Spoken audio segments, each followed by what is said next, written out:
حضرت آدم علیہ السلام کی انابت، حضرت نوح علیہ السلام کی استقامت، حضرت شیث علیہ السلام کی معرفت، حضرت ہود علیہ السلام کی لطافت، حضرت صالح علیہ السلام کی صالحت، حضرت لوط علیہ السلام کی حکمت، حضرت یونس علیہ السلام کی توبہ و تواضع، حضرت شعیب علیہ السلام کی خطابت، حضرت ابراہیم علیہ السلام کی خلت، حضرت اسماعیل علیہ السلام کی تسلیم و رضا، حضرت ایوب علیہ السلام کا صبر، حضرت یعقوب علیہ السلام کا توکل، حضرت یوسف علیہ السلام کا جمال، حضرت موسیٰ علیہ السلام کا جلال، حضرت الیاس علیہ السلام کا وقار، حضرت داؤد علیہ السلام کی تسبیح و تحلیل، حضرت سلیمان علیہ السلام کی معاملہ فہمی اور شاہانہ اولو العزمی، حضرت یحییٰ علیہ السلام کی پاک دامنی، حضرت عیسیٰ علیہ السلام کا زہد و قناعت۔ یہ سب وہ پھول ہیں کہ جنہیں گلدستے کی شکل دی جائے، یا یوں کہہ لیں کہ یہ وہ موتی ہیں کہ جب انہیں ایک تصویر میں پرویا جائے تو جو نام نامی اس میں گرامی بنتا ہے وہ فخر موجودات،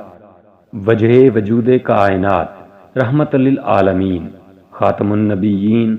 حضرت محمد صلی اللہ علیہ وآلہ وسلم کا ہے۔ حسن یوسف دم عیسیٰ ید بیضا داری، آنچ خوباں ہما دارن تو تنہا داری۔ ربیع الاول کی وہ کیسی خوشگوار پر انوار رونق افروز صبح صادق تھی جو ایسے صادق و امین صلی اللہ علیہ وآلہ وسلم کی دنیا میں تشریف آوری کے ساتھ طلوع ہوئی کہ جن کے مبارک چہرے کو والضحیٰ کہا گیا،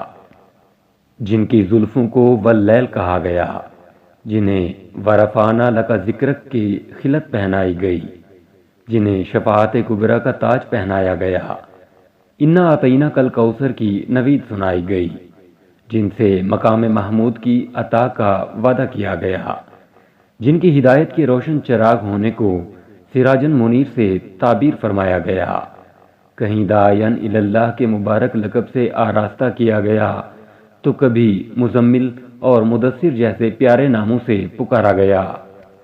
آپ صلی اللہ علیہ وآلہ وسلم کی آمد باسعادت ہوئی، دنیا کے ظلمت کدے میں ایمان کی قندیلیں روشن ہونے کا وقت آیا،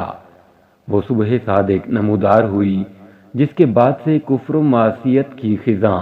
ایمان و اطاعت کی بہار میں بدلنے لگی، بزم عالم مہک اٹھی، مرادیں بر آئیں، کائنات کا ذرہ ذرہ جگمگا اٹھا، ہادی عالم صلی اللہ علیہ وآلہ وسلم کی آمد ہوئی، شفیع امم شہر یار حرم نور ہدا آئے، احمد مجتبیٰ محمد مصطفیٰ صلی اللہ علیہ وآلہ وسلم آئے، شاہد مبشر بشیر نذیر خیر مجسم وارث زمزم آئے، ساقی کوثر شافع محشر آئے، طاہر آئے مطہر آئے، شریف سیرت نسیم جنت رحیم امت آئے، فقیروں کو پناہیں درد مندوں کو دوائیں ملیں، غمزدوں کی غمخواری ہوئی، مسکینوں کو ہمدرد، یتیموں کو سہارا ملا، آپ صلی اللہ علیہ وآلہ وسلم کا ظہور قدسی ہوا، آپ صلی اللہ علیہ وآلہ وسلم کو نبوت، امت کو سنت ملی، آپ صلی اللہ علیہ وآلہ وسلم کو رسالت، امت کو ہدایت ملی، مساوات کا حامی، اخوت کا بانی آیا، اپنے سر پر شفاعت کا تاج رکھنے والا، اپنے نام لیواؤں کی لاج رکھنے والا آیا،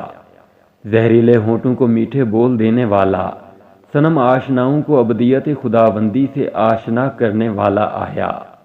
عالم انسانیت کا وہ عظیم انسان آیا جس نے پوری انسانیت کو جینے کا شعور و آگہی دی، عالم بشریت کا وہ عظیم بشر آیا جس نے بشر کو شر اور خیر میں امتیاز کرنا سکھایا، جفا سرشتوں کو وفا پرستی کا درس دیا، پیام موت بن کر حملہ آور ہونے والوں کو پیام حیات دیا، مردم آزاروں کو مردم آزاری سے ہٹا کر مردم نوازی پر لگایا، اوروں کے واسطے سیم و زر و گوہر لٹائے اور خود بادشاہی میں فقیری کی، در در بھٹکنے والوں کو خدائے بے نیاز کے حضور جبین نیاز جھکانے کی تعلیم دی، گرتے ہوئوں کو تھاما، بے کسوں کی دستگیری فرمائی، باب جہالت بند کیا اور علم کے دفتر وا کیے۔ قدم قدم پہ رحمتیں، نفس نفس پہ برکتیں، قدم قدم پہ رحمتیں، نفس نفس پہ برکتیں، جہاں جہاں سے وہ شاف آسیاں گزر گیا۔ جہاں نظر نہ پڑ سکی وہیں ہے رات آج تک، وہیں وہیں سحر ہوئی جہاں جہاں گزر گیا۔ نبی اکرم شفیع اعظم حضرت محمد مصطفیٰ صلی اللہ علیہ وآلہ وسلم کی صورت میں جمال اور سیرت میں کمال ہے۔ جتنے انبیاء کرام علیہم السلام تشریف لائے وہ سب اپنے اپنے زمانے کے نبی، اور آپ صلی اللہ علیہ وآلہ وسلم تا قیام قیامت سارے زمانے کے نبی ہیں۔ تمام انبیاء کرام علیہم السلام اپنی اپنی قوم کے لیے ہادی بن کر آئے، تو نبی کریم صلی اللہ علیہ وآلہ وسلم ہادی عالم بن کر تشریف لائے۔ تمام انبیاء کرام علیہم السلام صفات جمیل و جمال کا مظہر ہیں، تو نبی کریم صلی اللہ علیہ وآلہ وسلم ان سب سے اجمل ہیں۔ جماعت انبیاء کرام علیہم السلام کا ہر فرد شریف ہے، تو آپ صلی اللہ علیہ وآلہ وسلم اشرف الانبیاء ہیں۔ تمام انبیاء کرام علیہم السلام کامل ہیں، تو ساقی کوثر، شافع محشر، صاحب خلق عظیم، رحمت للعالمین، خاتم النبیین حضرت محمد مصطفیٰ صلی اللہ علیہ وآلہ وسلم سب میں کامل و اکمل ہیں۔